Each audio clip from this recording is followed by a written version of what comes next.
Hello and welcome to the King Pair podcast. So the series between India and Australia is over, and Australia has won the series 4-1. Now, as far as the result of the series goes, it was pretty much expected. Maybe India would have wanted to win maybe a match or two more than they did, but for what it was a pretty expected result, if not better than expected. And as far as performances and match quality goes, it was pretty high on both of them. And pretty much everyone, you know, from batters, bowlers to even fielding in some parts was really great.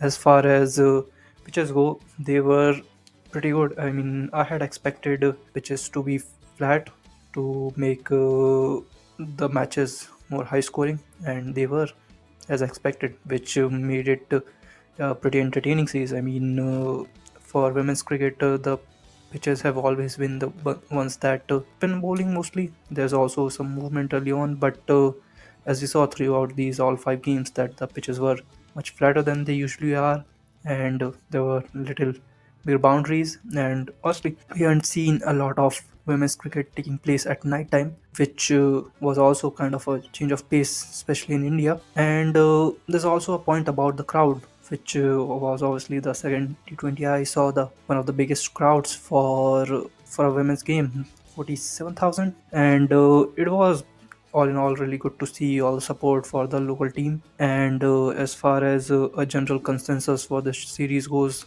it can all only be called a very successful endeavor in general and a very good outcome for cricket itself.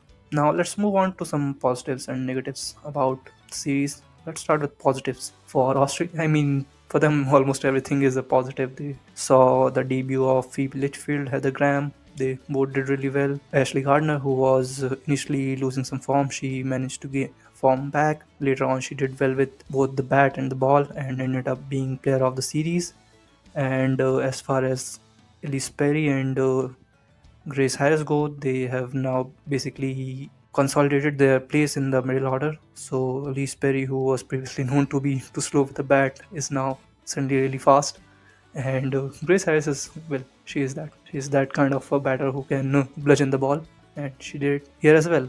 As far as India go, their positives were relatively smaller, but there were some good ones, especially with Richa Ghosh playing the finisher. She was really good at the death with her hitting. Even Deepti Sharma, who was previously not known for batting faster, she batted much faster than she usually does. And in smaller notes, there were also some smaller positives with Anjali Sarvani, who bowled really well early on, even though there were some times where she looked lost.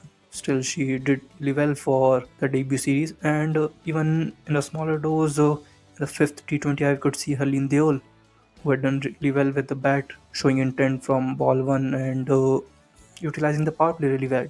Moving on to the negatives. In India's case, there are still a lot of negatives. I mean, top order is inconsistent. Some of them are losing form, especially Jamima Rodriguez, who has pretty much lost all the steam that she had gained from the Commonwealth Games and Asia Cup. And similar is the case for Shefali Verma, and even in some cases with Harmanpreet Kaur as well, as their batting. Even though India had some of the high scoring players from the series, yet the top three run getters were all from Australia. That is Beth Mooney, Elise Perry, Talia McGrath. So that is kind of an issue. Obviously, the death bowling was pretty bad, although you can make a case for the fact that the pitch was pretty flat, and it was one of the first times that India played a series where there was not a lot for the bowlers. And as far as fielding goes, I think we are all in unison looking at the fact that India is still not a very good fielding side as of now, outside of a fielder or two. And conclusion, we have obviously a tri-series coming up between India, South Africa, and West Indies, where which is basically a preparation for the upcoming World Cup. While Australia, I think, will show up in the World Cup itself as far as T20s go, and we'll see how it goes for both the teams. Even though there's a good chance that it might end up being Australia who wins the World Cup, but never say never. That is it for today, and I'll see you next time.